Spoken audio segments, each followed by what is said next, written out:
নমস্কার, দেখছেন কলকাতা টিভির সঙ্গে রয়েছে আমি তসমিনা। শুরু করছি সংবাদ সারাদিন। সিএ আবেদনকারীদের ভবিষ্যৎ ঝুলে রইল হাইকোর্টে।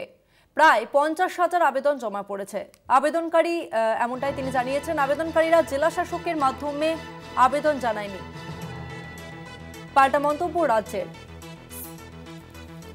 সিএ আবেদনকারীদের ভাগ্য ঝুলে রইল হাইকোর্টে। প্রায় 50,000 আবেদন জমা পড়েছে, এমনটাই মন্তব্য আবেদনকারীর।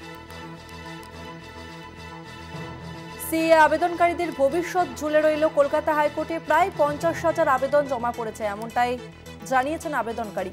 আবেদনকারীরা জেলা শাসকের মাধ্যমে আবেদন জানায়নি। পাল্টা মন্তব্য রাজ্যের।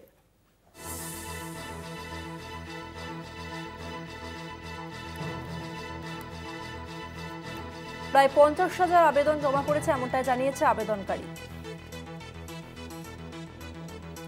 আমরা বিস্তারিত জানবো। আমাদের সঙ্গে ফোন লাইনে রয়েছে প্রতিনিধি পীযূষ কান্তি নাগ। পীযূষদা, দেখো, সিএএ তে যারা আবেদন জানিয়েছে তাদেরকে অবিলম্বে তাদের আবেদনপত্রের রসিদ দিয়ে এসআইআর এ নাম তোলা হোক, এমনটাই দাবি নিয়ে কলকাতা হাইকোর্টে যে মামলা দায়ের হয়েছিল, সেই মামলায় শুনানি চলাকালীন কেন্দ্রীয় সরকারের পক্ষ থেকে জানানো হয় যে দেশের স্বরাষ্ট্র মন্ত্রকের সচিবের পক্ষ থেকে জানানো হয়েছে এই মামলায় যারা আবেদন জানিয়েছেন সেই মামলাকারীরা দের জন্য আগামী 10 দিনের মধ্যে কেন্দ্রীয় স্বরাষ্ট্র মন্ত্রক এই নাগরিকত্বের বিষয় সিদ্ধান্ত গ্রহণ করবেন এবং কেন্দ্রের অনুমোদন পেলেই তবেই তারা এসআইআর অর্থাৎ ভোটার তালিকায় সংযুক্তি পাবেন।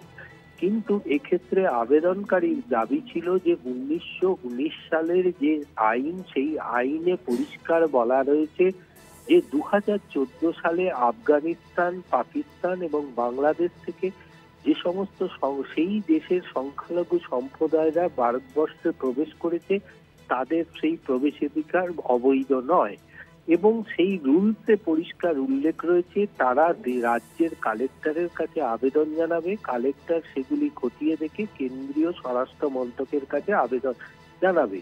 কিন্তু এখনো পর্যন্ত আবেদনকারীর দাবি অনুযায়ী প্রায় 50,000-এর মতো আবেদনপত্র জমা পড়ে রয়েছে, কিন্তু কেন্দ্রীয় স্বরাষ্ট্র মন্ত্রকের পক্ষ থেকে অনুমোদন না পাওয়ায় তারা ভোটাধিকার থেকে বঞ্চিত হচ্ছেন।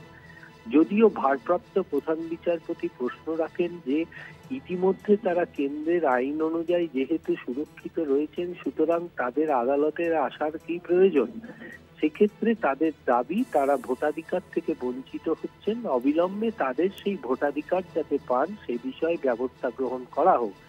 যদিও রাজ্যের তরফের আইনজীবী একটি নথি তুলে ধরে আদালতের কাছে জানান যে ইতিমধ্যে যে তারা যে আবেদন জানিয়েছেন সেই আবেদনটি সরাসরি স্বরাষ্ট্র মন্ত্রকের পোর্টালে করা হয়েছে এবং এরপরেই মামলার ফের বেলা 2টায় শুনানি শুরু হবে কলকাতা হাইকোর্টে।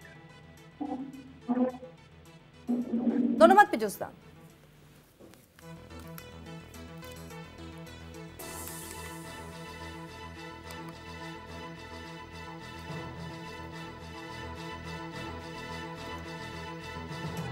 সিএ আবেদনকারীদের ভবিষ্যৎ ঝুলে রইল কলকাতা হাইকোর্টে। প্রায় 50,000 আবেদনকারীর ভবিষ্যৎ ঝুলে রয়েছে কলকাতা হাইকোর্টে, এমনটাই জানা যাচ্ছে।